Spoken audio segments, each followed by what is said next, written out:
What's poppin', y'all? Cardi B decided to take her aim at none other than Joe Budden this time. She's been the most is down to earth the right word? I would describe her as down to earth, generally speaking. But in this context, I'm not quite sure if it applies. However, I will say that for Cardi B, she has been one to frequently get into it with fan pages, take criticism, and dish back, you could say, insults, criticism towards said fan pages, towards, what do we say, key figures in music that talk to the fans while aren't necessarily in the industry. So this is something that she's consistently done, and I'm going to play you guys a clip real quick. She went in on Joe Budden for so long, but I'll play you guys this short clip, then get into what Joe is talking about, and then we can assess if she has a point or not. Bro, you always hating on something. You always hating on something. It sets you apart from being a critic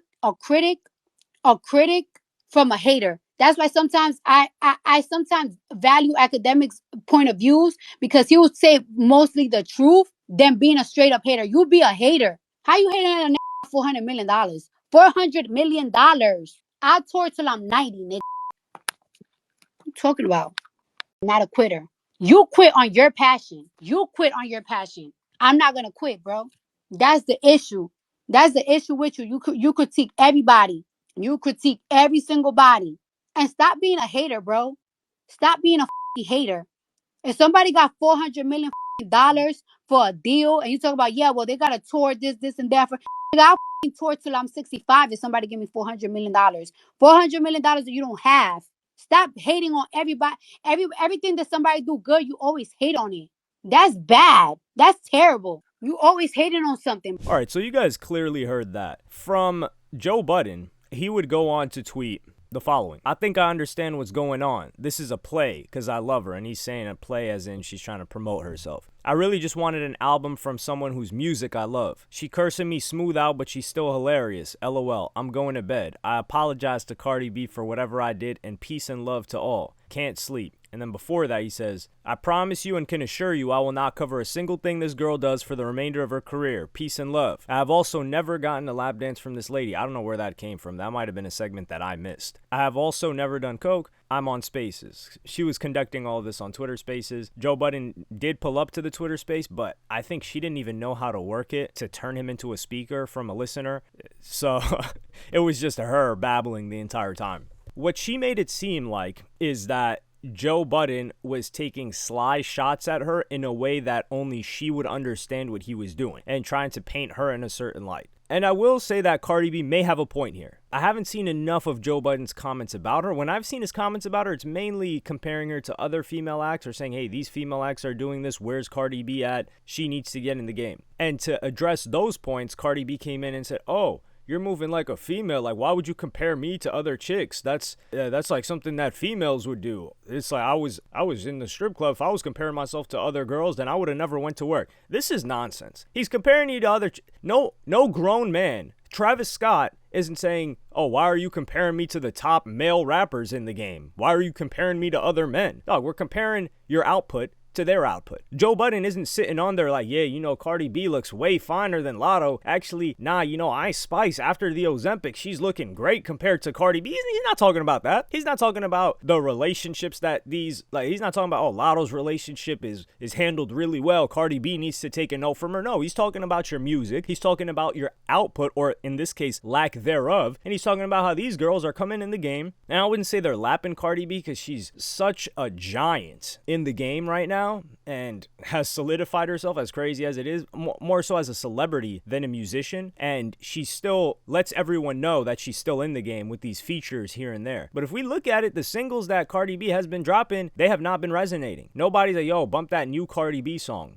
And she's dropped, has it been 1 or 2 songs this year? Tumbleweeds.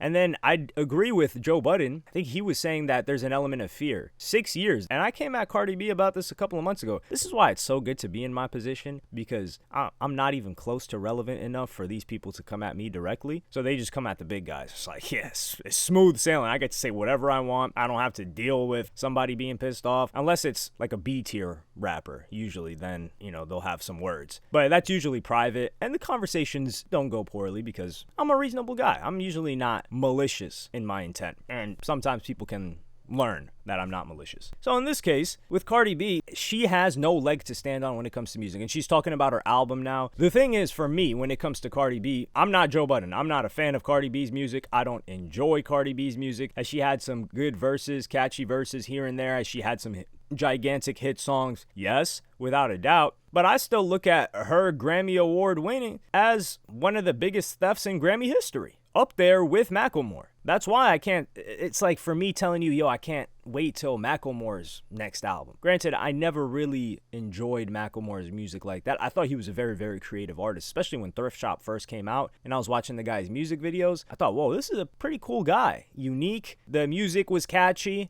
but I wasn't saying, oh, this guy's the rapper. Never. But with Cardi B, she's got a theft up there as well. She admittedly says, yeah, I don't need to write my music. I don't write my music and I'm proud of it. Well, what are we doing here? Yeah, we're gonna compare you. Lotto writes her music, writes her raps. Nicki Minaj, that's a different story.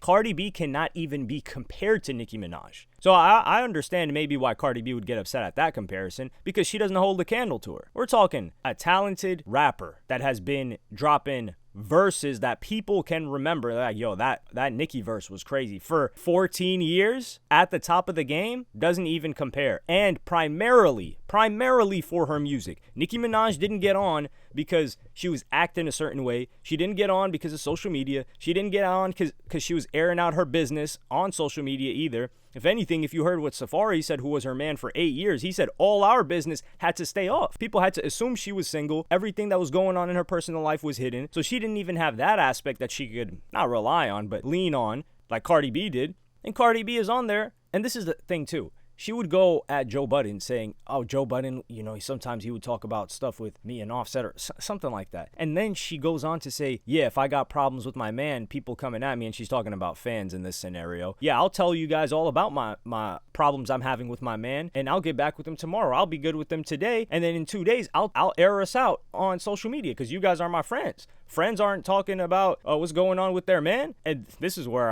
I'm thinking, whoa, my head's spinning. This is a lunatic over here, which she admittedly says she's crazy. But she thinks it's okay to air out her business with her man on social media, give her gripes about him because social media is her friends, and then go back to him. But hey, listen, he clearly likes that. He clearly deals with that. That's his issue. But even if it was just privately to friends, there are certain things that need to be kept between two people, and they don't need to leave between two people. But he knew that before, and she's not someone that, I don't think Cardi B is blindsiding anybody by her behavior, which is something I can respect. When Cardi B does something, you're like, whoa, Cardi B did that? You're just thinking to yourself, okay, yeah, that makes sense. You may think, wow, that's dumb. You may think, wow, that's ridiculous. You may think, wow, that's embarrassing. But the last thing it is surprising. As for Cardi B, yeah, she's scared to drop this album. She should be scared to drop this album. It's been 6 years. When was the last time Cardi B had gone on tour? What were her performances like? Do I think Cardi B's gonna struggle to sell out tickets like Megan Thee Stallion is in foreign markets?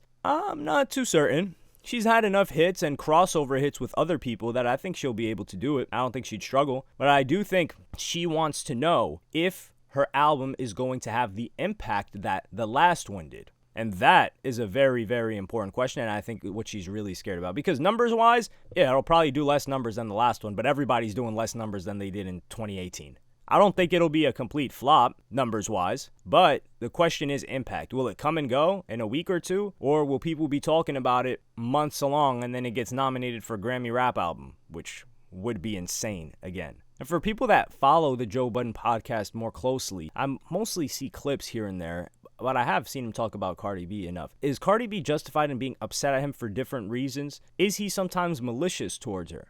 Let me know. Also, if you're someone that follows Cardi B and Joe Budden closely, I'd appreciate some insight there. But let me know what you guys think in the comments. Like and subscribe and hit the notification bell if you enjoyed. Follow me on Twitter and Instagram. Thank you for watching. Peace.